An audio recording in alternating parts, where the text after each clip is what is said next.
galaxy was not quiet.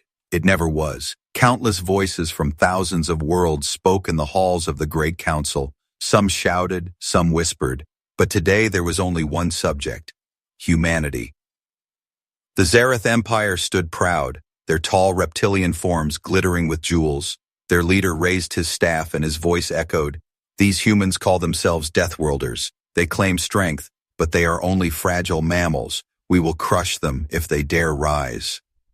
The council chamber filled with laughter, sharp and cruel. News had spread quickly. For years there had been whispers about the humans from a small blue planet at the edge of the spiral arm.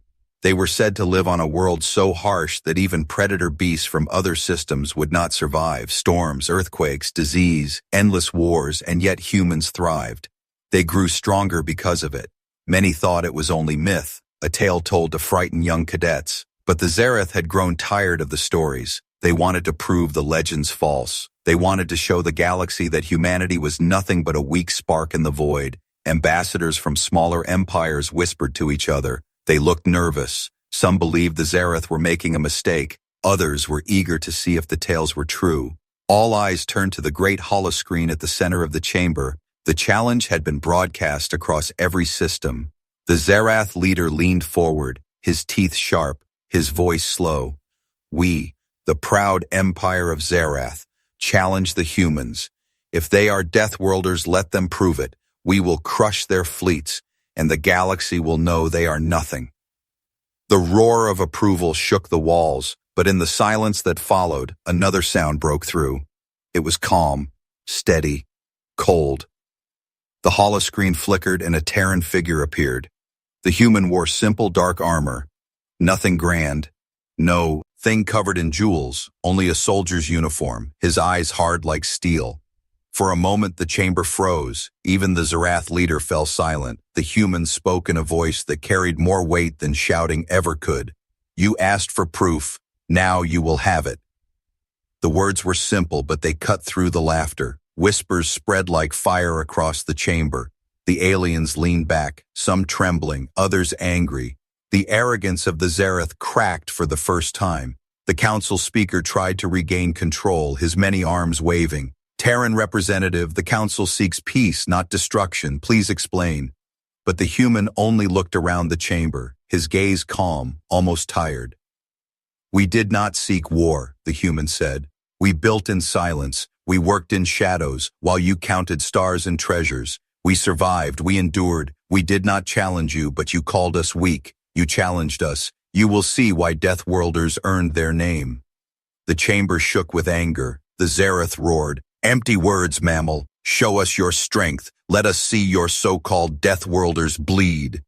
The human tilted his head, his lips barely moved. "Very well." That was all. Nothing more. No threats, no promises, just 2 words, and then the holoscreen went dark. The silence that followed was heavy, as if the stars themselves held their breath. Out in the void, beyond the council world, a single Terran frigate drifted, small compared to the warships of the Zerath. But it moved with purpose, its engines glowing with strange blue light. Alien watchers laughed when they saw it. They called it a toy, a scrap ship, a vessel unworthy of war. Their laughter echoed across the channels. But in the Terran command deck, the human captain only whispered to his crew, "Prepare the veil." The frigate pulsed. Strange waves spread across the system. Alien sensors flickered, then blinked out. Ships began to vanish one by one from the scanners, yet they still floated in space, confused and blind. Panic spread. The Zereth commanders shouted orders. Their fleets tried to regroup, but their systems failed. Their weapons jammed. Their screens went dark. In the council chamber, the alien leaders gasped. Some shouted in fear. Others stared in silence. The small Terran frigate was tearing through the Zerath fleet without firing a single shot. The human voice returned one last time, cold and clear. "This is only the beginning." And then the feed ended. The chamber erupted in chaos. Some demanded the Zerath surrender at once. Others screamed for war. The galaxy had seen the first glimpse of the Deathworlders, and every empire knew nothing would ever be the same again. The council world did not sleep. News of the Terran frigate spread like fire through every system. Some called it sorcery, others called it trickery. But one thing was clear: the humans were not what the galaxy believed. The Zerath Emperor stood before his throne. his scales glowing under the firelight, his claws clenched around his staff. His generals bowed low, yet fear hid behind their eyes. "We will not be shamed," the Emperor roared. "The Deathworlders mocked us before the Council. We will crush them in open battle." Thousands of ships were gathered, the largest armada ever seen in that quadrant. Massive dreadnoughts, cruisers, destroyers, all aligned in perfect formation, their weapons charged, their banners glowing in space. Alien broadcasters announced across the galaxy, "The proud Zerath fleet marches to erase the Terran myth." And countless worlds tuned in to watch. At the edge of a dead system, the Terrans waited. The same small frigate drifted in silence, but behind it, cloaked in the darkness, lay the hidden shadows of something greater. The Zerath commander sneered, his voice booming across the channel. "One ship, only one. You mock us. You insult us. Today, your death world ends." His fleet advanced, their cannons flashing, energy storms rolling forward like tidal waves. Inside the Terran frigate, the captain stood calm, his crew silent, the air thick with tension. He raised his hand and spoke in a voice that was barely above a whisper. "Release the veil." And space itself seemed to shatter. From the blackness emerged shapes no alien eye had ever seen. Terran warships, sleek and deadly, gliding from the shadows like predators from the dark. They did not shine with banners or jewels. They did not announce their arrival with sound or light. They simply appeared, silent and vast. The Zerath laughed at first, calling them fragile, calling them weak. But then the Terran ships moved. They struck with precision. Their weapons did not fire randomly. Every blast hit the exact weak point. Every strike broke apart entire squadrons. Alien commanders screamed, "Impossible! How do they know our defenses? How do they know our codes?" But the answer was simple. The Terrans had studied, they had listened, they had watched for years while the galaxy ignored them, and now every weakness was a weapon in their hands. The Council observers trembled as they watched live feeds, ships larger than mountains breaking apart under Terran fire, fleets collapsing in minutes. The Zerath were powerful, but they were fighting an enemy who had survived worse than any war. Still, the Zerath refused to flee. Their honor would not allow retreat. They gathered their strongest fleet into one spear, 1,000 ships aimed at the single Terran frigate. "Break their symbol," the commander shouted. "Destroy their illusion."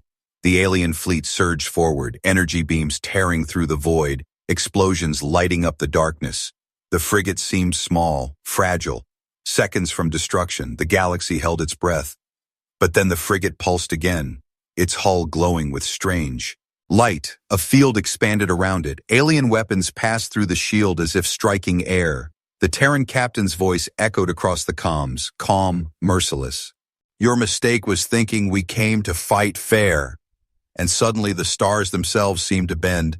Gravity twisted, black holes formed from nowhere. The Zerath fleet was dragged into chaos, their ships colliding, their formations shattering. Screams filled the comms. The proud Zerath war fleet was being torn apart not only by Terran weapons, but by the very space they thought belonged to them. On the Council world, silence gripped the chamber. Leaders stared in horror. They realized the truth. Humanity did not just fight wars. Humanity turned the universe itself into a weapon. The battle ended in less than an hour. The largest Zerath fleet in history had been broken. Wreckage floated across the stars. The once proud armada reduced to ash and silence. The Terran frigate drifted through the ruins. Its captain looked upon the destruction without a smile, without anger, only cold certainty. He spoke one final message. "We gave you a warning. This is only the beginning." The feed cut. But the echo of those words spread like thunder through every system. In the shadows of the galaxy, smaller empires began to whisper, should they stand against the Deathworlders, or should they bow before them? And far away, in secret chambers, the Terran High Command prepared the next move. Their true power was still hidden, their true fleets still waiting. The galaxy had seen only the first strike, and the Deathworlders were just beginning to prove why they were the apex stars. The galaxy thought they had seen everything in war. They had witnessed fleets the size of moons, weapons that could burn continents, shields that could hold back suns, but nothing prepared them for the way humanity fought.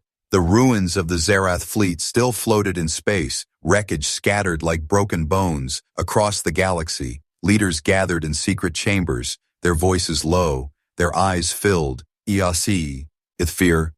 How did they do this, one whispered. What technology is this, another demanded. But no one had an answer. The truth was simple. Humanity did not only fight with ships or weapons, they fought with something no other species could match. They fought with the mind of survivors. On Earth, children grew up with storms that could flatten cities, beasts that hunted in the dark, plagues that killed millions, deserts that swallowed empires. Yet they endured, every generation stronger than the last. For human survival was not just skill, it was nature, it was instinct. In the void of space, that instinct became their greatest weapon. The Terran fleet did not move like any other. Aliens fought with honor, with tradition, with predictable patterns, but humanity fought like predators. They struck where no one expected. They turned weakness into traps. They never fought fair. On one world, the Zerath tried to rebuild. They fortified their colonies with walls of steel, mines buried deep, cannons aimed at the skies. But when their scanners looked outward, they saw nothing. Silence, emptiness. And then, one by one, their systems began to fail. Doors locked by unseen codes, cannons turned inward, air recyclers shut down. The colonists screamed, trapped in their own fortress, and above them, the Terrans watched in silence. They had hacked every system, they had studied every weakness, they had turned the Zerath's own defenses into a weapon. The message was clear. Humanity did not just destroy fleets, they destroyed hope. The Council grew desperate, their chambers filled with fear. Some demanded peace, others demanded the humans be exterminated before it was too late. But no one could agree. Every empire remembered the warning, "We will not strike first, but if you dare, we will finish it." The Zerath Emperor, however, refused to bow. His pride burned hotter than his fear. He gathered his remaining admirals. His voice thundered across the chamber. "We will not yield to mammals. We will crush their tricks with the full might of our empire. Prepare the Grand Armada." And so it began. The Zerath assembled every ship left in their control, a sea of steel and fire. Their armada stretched across the stars, yet in their hearts they knew they were not facing an ordinary enemy. Meanwhile, the Terran High Command moved with silence, their fleets cloaked in the void. Their generals spoke in calm voices. They did not celebrate victory. They did not shout in triumph. For them, survival was not glory, it was necessity. One general, older than most, whispered to his crew, "They still do not understand. They think this is about ships, about weapons, but it is not. It has never been. It is about the mind, about fear, and we will show them fear they cannot measure." And the plan was set. The first wave of Terran strikes was not with cannons or missiles, but with silence. Whole Zerath outposts stopped sending signals. Their colonies grew quiet. Their soldiers vanished without battle. Only shadows remained. Rumors spread. The humans can make armies disappear. Panic grew. Commanders shouted at their troops. Morale collapsed even before the battles began. The Deathworlders had already won in the minds of their enemies.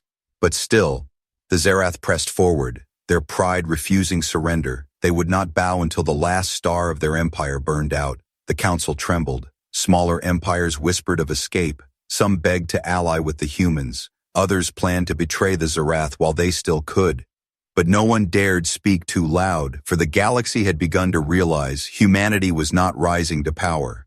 Humanity was claiming what had always been theirs. At the edge of the galaxy, hidden in the blackness between stars, the Apex fleet stirred, massive shapes like moving mountains, engines glowing like dying suns, warriors in armor standing silent at their posts, waiting for the order. Oh. And in that silence, the human voice echoed again across intercepted channels, cold and merciless. "This is only the beginning." The galaxy trembled, and even the bravest knew they had seen nothing yet. The Great Council chamber was no longer a place of order. It had become a storm of fear, the air filled with shouts, whispers, and the pounding of fists on polished stone. Leaders from 100 empires argued, their voices sharp, their eyes full of terror. Some demanded peace, crying out that the humans must be offered a treaty. Others shouted for war, claiming that to bow to the Deathworlders would mean the end of every proud empire. But under the noise, one truth hung heavy over them all. The Deathworlders had shown only the edge of their power, and yet entire fleets had been erased. The hollow screens flickered, replaying the destruction of the Zereth Armada, replaying the silence of colonies that had simply vanished. Every leader watched with dread, their hearts sinking lower with every image. The council speaker, an ancient being with many eyes, struck the floor with his staff again and again. "Order, order," he cried, his voice shaking. "The galaxy will not survive if we turn against each other. We must face this threat with unity." But no unity came. Fear split the chamber like a blade.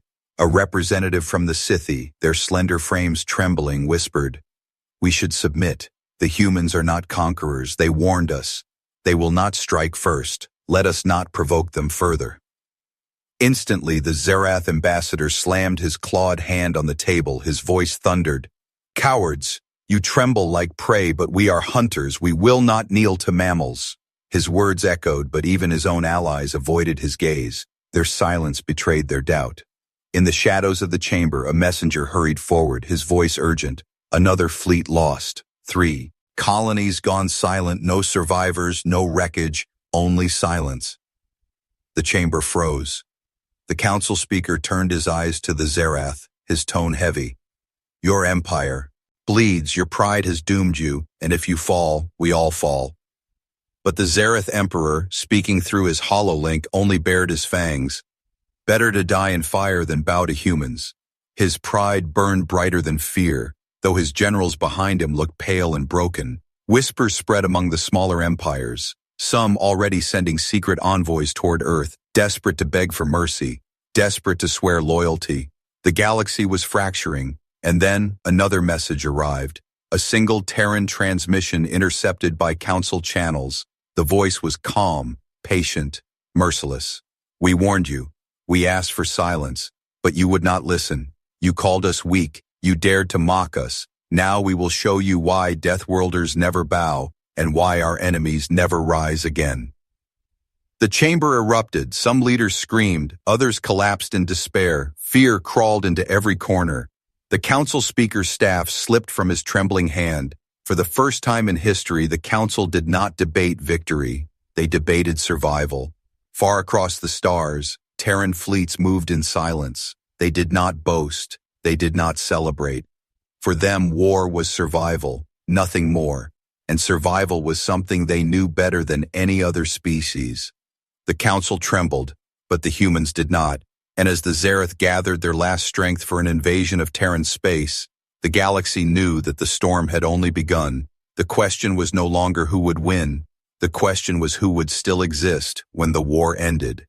The drums of war thundered across the stars. The Zerath Grand Armada, the last pride of their empire, surged forward toward Terran space, a storm of steel and fire stretching across light years. Never before had the galaxy seen such a force. Millions of soldiers, thousands of ships, weapons glowing like suns. Alien broadcasters shouted their lies across every channel. The humans will fall, the Deathworlders will be broken, the Zerath will erase their myth, and yet their voices shook, for even in their boasting, fear lived inside them. The fleet crossed the edge of Terran territory, scanners searching for signs of defense, and for a moment the void was empty. No ships, no fleets, no sound. The Zerath commander snarled, "Cowards, they hide, they fear us." But his words felt hollow. Then the traps began. The first moon they passed erupted without warning, not from their weapons, but by Terran design. The surface cracked, fire spewed into space, and hidden cannons buried deep beneath the crust opened fire, cutting through Zereth cruisers like paper. The fleet staggered, but pressed on. Then came the asteroids. What seemed like natural rocks began to move, engines roaring to life. Thousands of them, each armed with rail cannons, slamming into Zerath formations with deadly precision. The commander shouted, "Destroy them, burn them." But for every rock destroyed, 2 more appeared. The deeper the Zerath moved into Terran space, the more impossible it became. Planets themselves were weapons, oceans hiding torpedo silos, deserts concealing railgun batteries, entire continents rigged to collapse upon invaders. It was not a war, it was a nightmare. Every step forward was met with new horrors.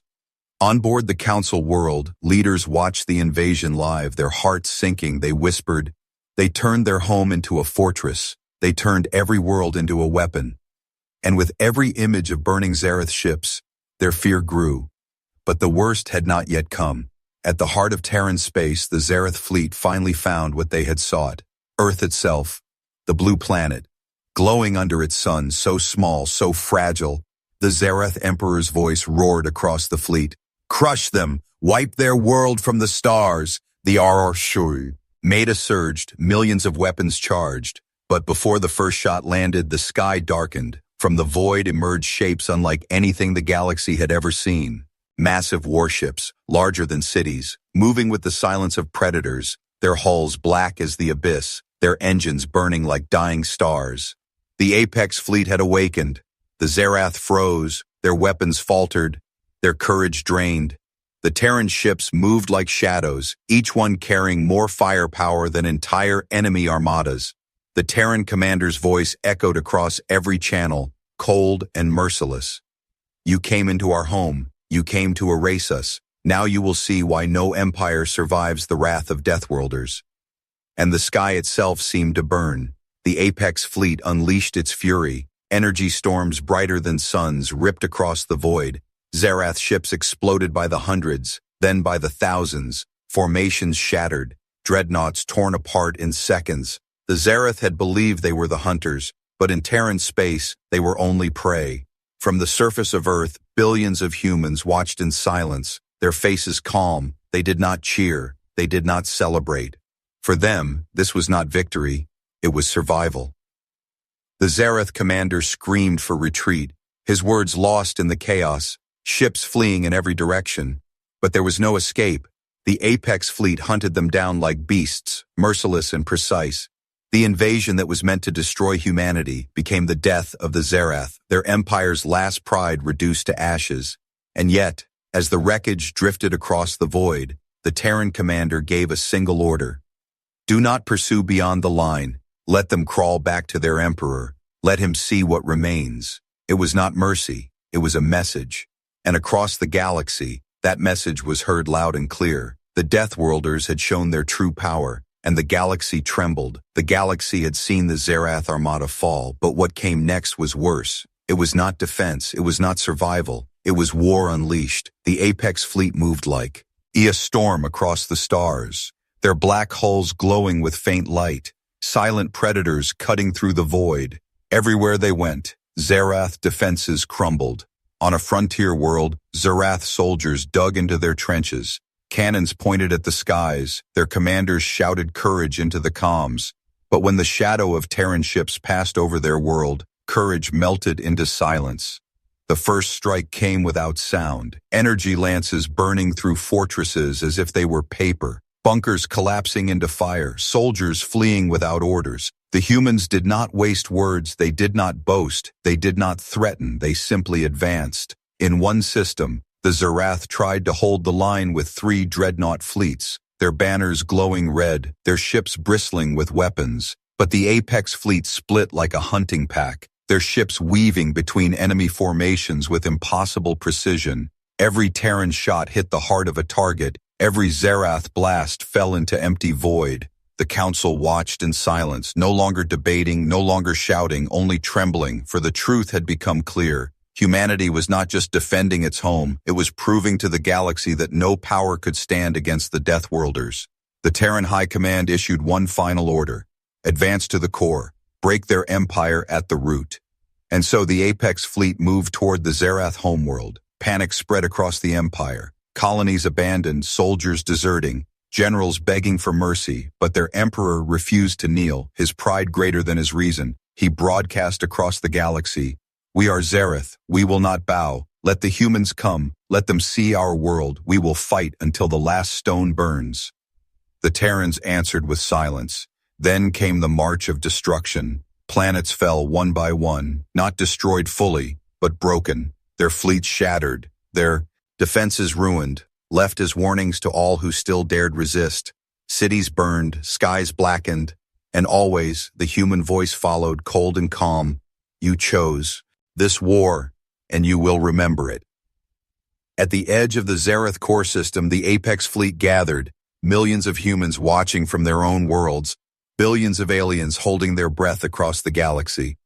The humans did not come in anger, they came with precision, every ship in perfect formation, every weapon ready. The Zareth homeworld gleamed in the distance, a jewel of fire and stone, proud and ancient, now trembling beneath the shadow of the Apex fleet. The Emperor stood on his balcony, his claws digging into the stone, his voice raw with fury. "We will never bow. We will fight, even if we fall." His generals looked away, their silence heavier than words, for they knew it was already over, and then the humans spoke, their message sent across every channel in the galaxy. "We gave warnings. We offered silence. You chose war. Now see the truth. The Deathworlders do not fight to conquer. We fight to end, and when we fight, empires shatter." The first wave began. Terran fire rained down, shields cracked, fortresses collapsed, entire fleets burned before they could even rise from orbit. The sky above the Zareth homeworld lit with fire brighter than a sun. The Emperor screamed into the void, but no one heard him, his words drowned by the roar of collapsing fleets. And across the galaxy, the message was clear. Humanity had stopped holding back. Humanity had been unleashed. The skies above the Zareth homeworld burned. Fire and smoke twisted across the heavens. The once proud fleets were gone, reduced to wreckage that rained down like falling stars. Cities trembled under the shadow of Terran warships, and the Emperor's palace shook as the ground quaked beneath it.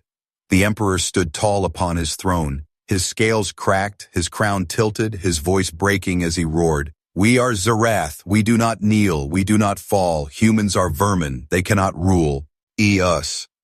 But even as he spoke, his generals looked away, their silence heavier than his words. The Apex fleet hung in orbit, massive and still, like predators circling their prey. They did not rush, they did not scream, they simply waited. And that silence was worse than any bombardment. From the lead Terran dreadnought, a message echoed across every channel in the galaxy. Calm, steady, merciless. "You wanted proof. You mocked us. You called us weak. You dared to strike at us. And now you see. You see why Deathworlders earned their name. You see why humanity does not bow." The Zarath palace shook as the Terran bombardments grew closer. Fortresses around the capital fell in minutes. Soldiers fled through burning streets. Citizens cried out in terror. And yet still the Emperor refused to kneel. Then came the moment that shattered the galaxy. A Terran strike team descended from the skies, black armored soldiers moving with precision. They marched into the Emperor's throne room as if they owned it, silent, unshaken, their leader's voice calm as stone. "It is over." The Emperor raised his claws, but his strength was gone. His guards dropped their weapons, his generals bowed their heads, and in that silence, he knew his empire was no more. The Terran commander's words were sharp. "We did not want your war, but you demanded it, and now you pay, kneel, and let the galaxy see what happens to those who mock Deathworlders." The Emperor shook with rage, his pride fighting against fear. But in the end, fear won. His knees hit the stone floor, his head bowed. The mighty Zareth Emperor knelt before humanity. The image spread across the galaxy in seconds. Every world, every council chamber, every ruler saw it. The proudest empire broken, its emperor brought low. Not by countless armies, but by humans, by the Deathworlders. The Council declared humanity the apex stars, guard, ions of the galaxy, rulers by right of survival. But the humans did not smile. They did not cheer. They only answered with words that chilled the stars. "We are not conquerors. We are not tyrants. We are survivors. Challenge us, and you will fall. Respect us, and you will live. Remember this, for the Deathworlders never forget." The galaxy trembled, and no one dared to laugh at humanity again. For from that day on, in the silence of the stars, one truth was written in fire. The Deathworlders had risen, and they would never fall.